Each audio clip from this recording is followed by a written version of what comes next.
Welcome back to the channel, everybody. I want to do a quick review on my 2022 CForce 600 touring model.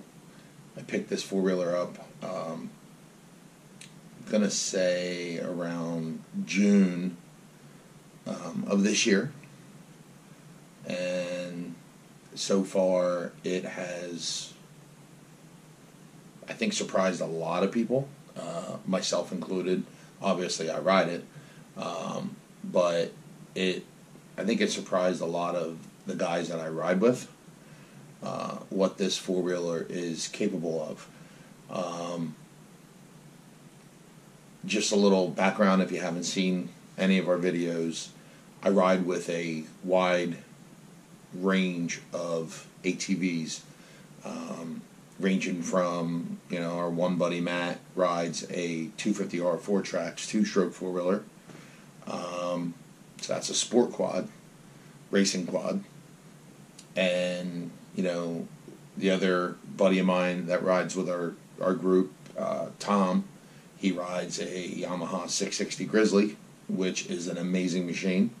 And then, we ride with, our buddy John, who has a Wolverine X2 800. And then there's Larry, who rides the Gorilla Quad, which is the Can-Am Outlander XMR 1000R, and that four-wheeler is an absolute beast. So I also ride with some other friends that I have met out on the trail. I ride with a gentleman and his father. They're out of Delaware, and his name is Brian. He rides which is a great machine, a Kymco MXU 450i. That thing is incredibly nimble. It hangs with me all over the trails, goes everywhere we go. It's actually quite impressive. His father, Ed, drives a 2022 600 single seat, and he's got that thing all accessorized out, which is pretty cool. So, we ride with a large range of machines, but most of them are in the utility range as far as four-wheel drives. And so anyway, this ATV, this CForce 600, has completely impressed me with its capability. And I try not to push it to the sometimes I guess I do, but I try not to push it to the limits. But I'm always curious what this machine is capable of doing. So, I have recently, I've done a couple upgrades to the machine. I have added 2 gas cans to the machine because we do ride long distances, and some of the smaller ATVs, might not have a larger fuel tank. So I always carry extra gas with me just in case somebody needs fuel. I've just recently added the CFMoto rear rack extender with their soft bag. I'm going to be doing a review on that. It's actually snowing here right now. It's freezing cold, so I can't get the four-wheeler out yet. But I'm going to eventually be doing a review on that bag as well, and my thoughts on it. And so far, it's looking to be pretty impressive. I've added a clutch kit to it, and the clutch kit has made the ATV completely amazing. It woke it up like you wouldn't believe. I have a review out there, if you go out and check it out, of the clutch kit that I installed, and I believe I gave it a fair and honest review. I'm trying to think what else I've put on this ATV. I did add inch and a half wheel spacers to it. Do I like them? I can't tell you. I don't really know. I can't tell a difference. Did it give me a wider stance? Probably. Do I feel it or notice it on the trails? No. I do notice that I can't get it in my smaller trailer, which is only 4 feet wide by 7 feet long. So I have to haul this on my larger trailer. So that's the only takeaway. When you add wheel spacers, you got to be mindful that you're throwing your wheels out, a few inches, and there might have been areas that you used to ride and squeeze or squuzz through that you might not be able to squeeze through anymore. So you got to be mindful when you add wheel spacers. So, do I think it looks cool? Yeah. Is it a necessity? Probably not for my machine, because I run stock wheels and tires, so I don't really need wheel spacers. I just got them to see what it would look like, to see if I would notice any difference. And right now I really don't. So I don't know if I'm going to be sticking with them or not, but those are pretty much the only additions that I've added to this ATV. Eventually, I do want to get a little bit of a larger tire, probably a little bit more aggressive towards the mud. I'm not taking this machine in anything insane, but I do like to be able to have the comfort that I have the tires there in case I need them. I haven't gotten this ATV stuck yet, but then again, I haven't sunk it either. So I'm going to be putting up some videos further down into the review of some of the stuff I put this ATV through. So first off, is it worth it? And that's right here. Yes, it's worth it for what I paid for this machine. Now, 2022 models, and we're coming up to the end of the year. They were listed, at least here in Pennsylvania, in the United States, $74.99. Now, with all the fees, the assembly, the shipping, and this is where they get you, the taxes, I think I was out the door a little over $10,000. I think I paid $3,000 in fees, which was insane. So, if you can pick yourself up a brand new one, get it now, because the rumor has it that the prices are going to go up for 2023. My machine has 500 miles on it. I don't know what hours that equates to. I should have looked at that before I did this. I apologize. But if you look for a used one that has low miles, low hours, is able to transfer that warranty, you're going to pick it up and you're going to save all those fees. I highly recommend it. If the machine wasn't beaten on, and it's clean, I don't think you're going to have any issues whatsoever. So I highly recommend, if you're going to look at a new one, get it now before the prices go up in 2023. Excuse me. And, or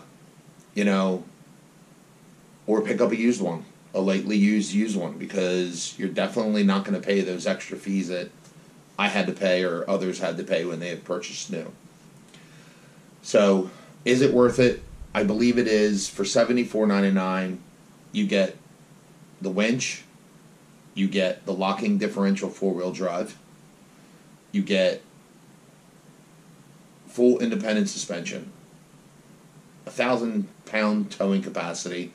Although some have said it's 800, I'm not sure. So it's 800 to 1,000-pound towing capacity. And so much more. You can go out there and look at, the power steering. Oh my God, the power steering is amazing. You get the hand covers for the brush guards. The lights on these machines, I'm going to say, are out of this world. I ride with my lights off on the trail, and the LEDs that are lit up on the front end and even the tail lights are super bright. You turn these lights on at nighttime. I wish in the areas that we ride at a members only area here in Pennsylvania, and sometimes they host night rides. It's usually for a cause, like a fundraising type thing. Unfortunately, all those fundraisers haven't worked out for our guys to be able to go to them. But I can't wait to ride with this machine at nighttime to see exactly how bright those lights are, because from what I'm understanding, they're really bright. You get front rack, rear rack. Trying to think what else. The touring model, I have sat on that ATV in the rear when my wife would drive it, and I was teaching her some stuff, or when I was teaching my 16-year-old son how to drive it. If you position your arms, your hands in the right position, it is extremely comfortable. I will say that I have driven this machine in our group with a group ride pretty hard, especially chasing Larry on the Gorilla Quad, the Can-Am, with my wife on it, and I've beaten her up pretty good. That was my fault. You can't expect, the passenger's sitting in a different position than the actual operator is. The operator is actually traversing the machine like riding a horse. The passenger is actually sitting on a stadium-style seat up a little higher than you. So they're really using their body to, my wife has a tendency, she rides and she gets off sometimes. And this is when I ride hard, not when I ride casually. Her wrists hurt, her arms hurt, and I know why. And it's because she's really tightening up back there, because I don't realize she's even on the back of that thing. That's how spacious this machine is. If you're looking for a two-up machine, it's amazing. Sometimes I don't even know she's back there, and I literally am beating her up so bad until we come to a stop and we take a break, and then I can see her getting off, and she's like, and she's in good shape. But riding passenger on one of these full out on the trails, you just got to be mindful that you have a passenger back there. You're beating them up pretty hard. So with everything that comes with this ATV, for the price, I think you're getting a very well-equipped machine for the sticker of $74.99 brand new. And do I recommend it? Of course. I absolutely recommend it. As a matter of fact, I think I've pushed a few people to look to these machines when I have broken down what you get for the cost versus other machines. And I'm not knocking the other machines. All the other machines are amazing. They're great. But at the end of the day, when it comes to your pocket, and again, I don't want to call it a budget ATV, because I really think this company tries hard to present quality to the consumer. And I think they shine there. When you pull up, one of these things pull up off a trailer, brand new onto a trail, and somebody sees it, they're like, oh my God. I mean, it's got an automobile, like a car finish on it. The paint job is just amazing. And that's all the machines, all the CFMoto lines. Their paint jobs just amazing. So again, do I recommend it? I do. For the price, you can't go wrong. So the pros of this machine, honestly, any that I could possibly think of, I think I pretty much just covered the pros. The cons, okay, so, and these are not deal breakers in any way, at least for me, for why I bought this machine. For a 600, it's actually, I think it's like 580 or 570 cc, somebody correct me, for a 600 cc machine, or for a 600 touring, this machine is incredibly capable. You got to understand what you're getting here. So you're getting a mid-range, because most ATVs are down in the 250 to 1,000 cc. So you're getting a mid-range ATV. Now the touring model, you're actually getting a second seat. So you're extending that wheelbase. So it's, the touring model is a little bit heavier than a single seat. My four-wheeler or my ATV in the touring model weighs, close to 1,000 pounds, and then you throw a full-size adult on it, and maybe a second full-size adult, you could be pushing upwards of 13, 14, maybe even 1,500 pounds, depending on how heavy those adults are. This machine has its limits. I don't think I've hit them yet. I have video of me climbing hills with my wife on the back, my son on the back, my son operating the machine with me on the back, and we're climbing hills, and we're going everywhere everyone else is going. Do we get there as fast as they do? Probably not. So the machine, for being the CC range that it is, I'm not saying it lacks power at all, because this machine has really strong low range selection on it. I just feel like, and again, in my 300-mile review, if you go out and check that out, the one place that I say is it felt like it was lacking power. Something was missing. My buddy on the 660 Grizzly, he would jump away from me on the trail, like, gone. And, I would catch him. I think he was slowing down, but I would catch him. And we would ride, catch up, ride, pull away, catch up, play cat and mouse. If you're looking for a backcountry trail ride, this is the machine. If you're looking to chase your buddies on the weekend and they're running, the Can-Am Renegades and, the Polaris Scrambler, the 800 series, this is not the machine for you. The 800 XC, most likely, probably. Then you're stepping up. This is a single-cylinder ATV. When you go over the 600 models, up to the 800 to the 1000 CFMoto CForce line, you're getting into the twin engine models, and that's where you're really going to see your horsepower start to jump. I'm not steering anybody away from this machine, because I'm going to be honest with you, this machine is incredibly comfortable to ride. I sat on an 800, not knocking it. I sat on it and I was like, my God, this thing is massive. The size difference from the 800 to the 600 I thought was pretty big when I first looked at them. Maybe now, probably not. So the cons, the only con that I really have, I have two, is it could use a little bit more power from the factory. I've seen 600s labeled as 600 cc's, like 599. I've even seen them push a little higher, like 6 something, but never under to 570, 580. Call it a 570, 580. Polaris does. So issues, well, cons. So back to my second con, which is the second issue. If you ever do any maintenance to your clutches on this machine, you have got to pay very close attention to what you're doing when you're torquing the main, especially the main nut to the primary, not the long bolt. And thank God that long bolt is there. And I believe, again, somebody comment, I believe that long bolt is there for a reason. If you don't torque that nut down perfectly to spec, it will loosen up on you under use. And I have a short video out there of what that noise sounds like when that happens, and what it is. The primary will rattle. It will literally sound like your machine is cammed, but it's not. And if anybody's heard that cam sound,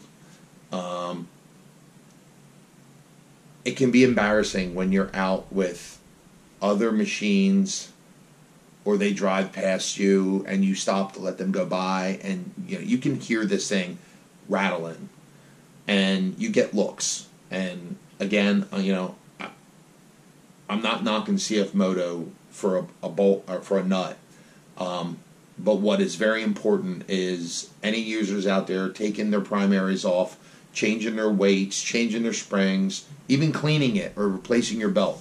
Make sure that you're torquing that main nut down properly.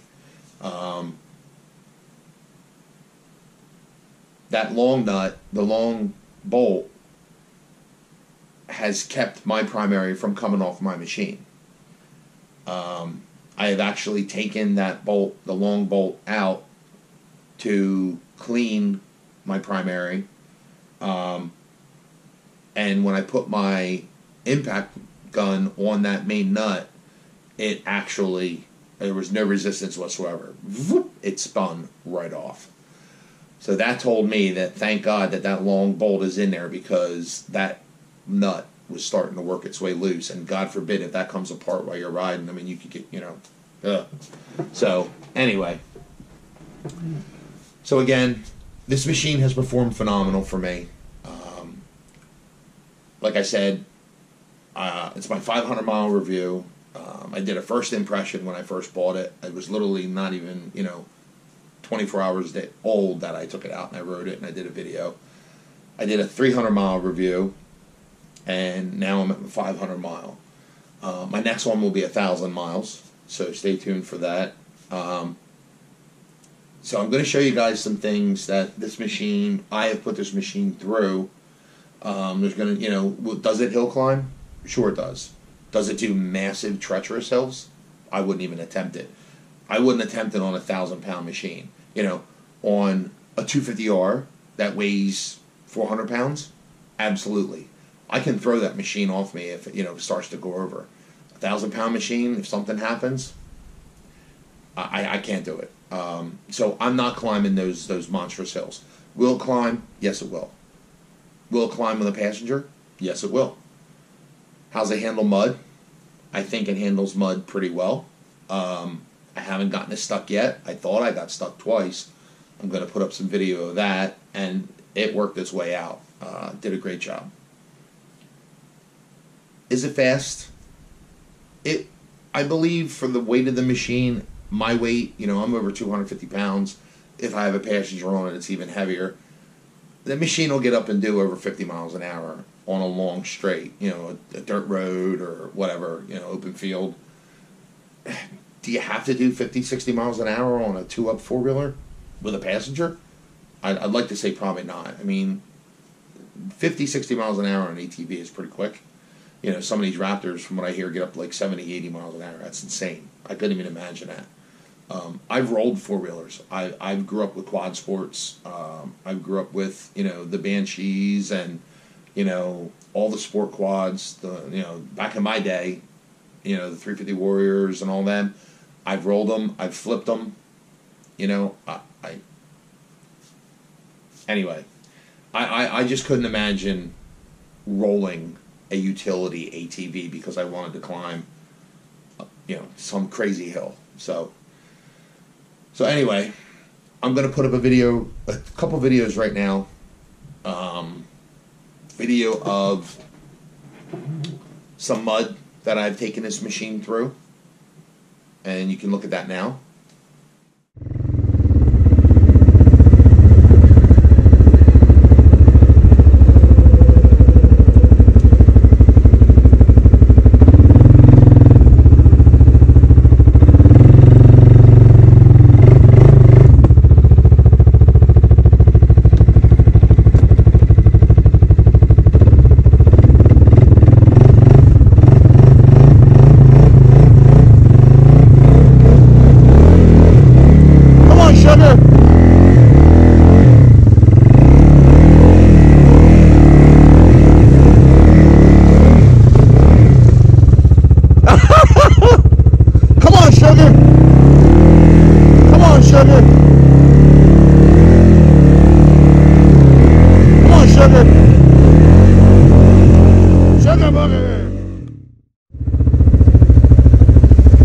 Which one?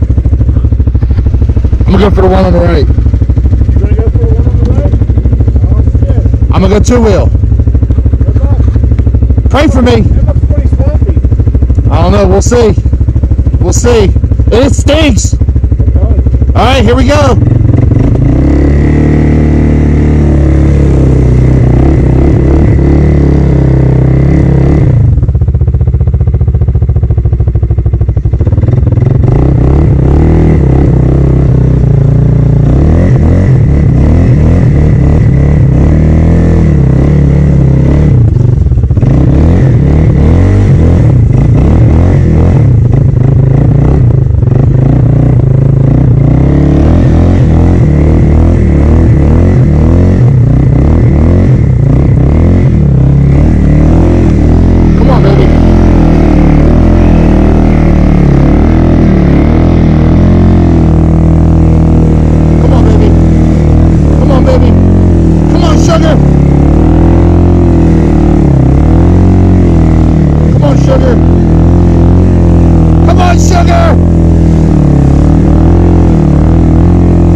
I'll put up some video of some hill climbs. The first hill climb is not too bad. I'm alone, and we climb this hill regularly. It's got some rocks in it. It's got some terrain that you got to go around with some washouts. It's nothing crazy. The second hill is a hill that we climb that's pretty good, and there's a rock that jets out from the hill. This video, I have my wife on the back of it with me. We don't know it until we get to the middle of this hill. We didn't know it, that apparently there must have been some heavy rain up there on the hill, and the rock was washed out a lot, so it sticks out further. So it surprises you when you get up on it, but it's already too late. You have no choice but to either hit it or you're going to go back, roll back. But you're midway up through, so usually you got to commit. I'm going to put that up now.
So here are two videos, and this is after I just did my clutch kit.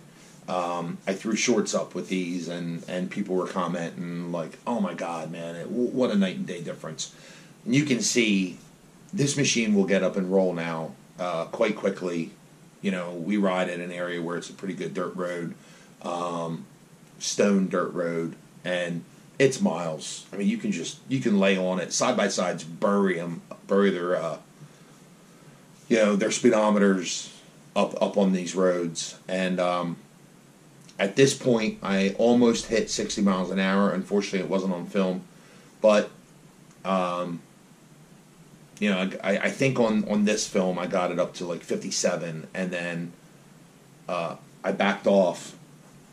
And then further down the road, I think the camera turned off, or I turned the camera off, and I was ripping away, and I got it up like 59, 60, and I realized the camera wasn't filming. Anyway, here you go.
Finally, this was a crazy video that I put up after I did the clutch kit. I was riding with my buddy Brian and his dad Ed, and that Kimco 450 is really nimble, and I mean he hangs with me on the trails. I mean, he is right on my rear end.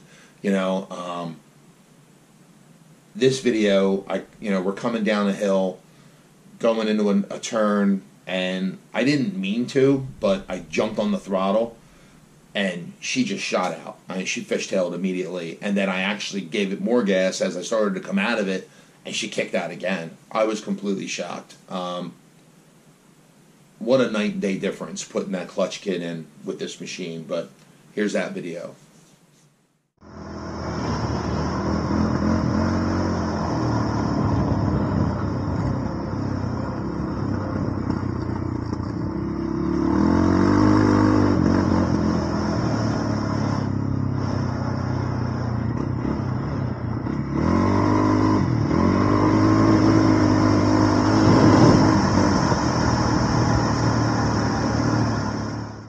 So there you have it. Go out, check out the CForce 600. Again, this model that I'm reviewing is the 2022 600 Touring. The single seat 600 is amazing. The 400s, the 500s, the 800s, the 1000s, and even their side-by-side line. This company has come a long way, especially in the United States. If you do some research on them, you know, people are going to bash them. They're going to say, hey, they're cheap, they're this. Hey, you know what? You shouldn't have to upgrade your machine. Come on. All I got to say there is stop it. Knock it off.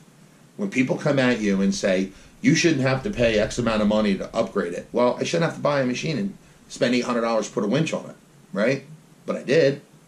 I shouldn't have to buy a machine and put all these cargo racks on it. But I did. You know, look at the car. You know, when people come at you like that, I don't know why people act like that, but when they do, my only response to them is, you know, look at the car enthusiasts, okay? Mustangs, Camaros, Challengers, even trucks, the truck enthusiasts. I know people that will literally buy a car and drop $20,000 into it to modify it, improve it, you know, change suspension. They're doing all this stuff to it. Why? Because it's their car. They chose to do that. They made a choice. They went out. They spent the money. It's their money, not yours. So I don't understand why people have to bash people, jump all over people, because what they're doing is, it's either, and again, I'm not trying to start a war here, it's either a jealousy thing, that they paid $20,000 for a four-wheeler that your four-wheeler you paid $10 is doing. I don't know. Or is an envy that they paid $20,000 for a machine and your machine came equipped with the stuff theirs did for half the price? I don't know. But, guys, there's... Anyway, I'm not going to go there. Sorry, I didn't mean to go there. I don't want to start an argument because I know the comments will light up and, you know, hey, CFMoto's junk, or hey, Yamaha's junk, or they're not. Just stop. Everybody go out, ride, have fun, be safe, build a community. I mean, there's not many riding places left. I mean, you look at and I'm not knocking construction, but you look at construction and you look at the building that's taking place. I mean, there's nothing left. Everybody get along, everybody have fun, and everybody be safe doing it. That's all I got to say. So, guys, hang out, check out any of our other videos. We're doing everything we can to keep bringing our subscribers content, new content. In the spring, it's winter here right now in Pennsylvania. It's actually end of December. In the spring, we're going to be looking at heading out to a couple other riding areas that we've never checked out. So we're really excited to get you that footage there. So, and I'll do reviews on the places as well. All right, everybody, be safe. Thanks for watching. Please subscribe, share, hit that like button, drop me a comment. Please don't argue about what I said about competition. I don't want to get into that. Life's too short.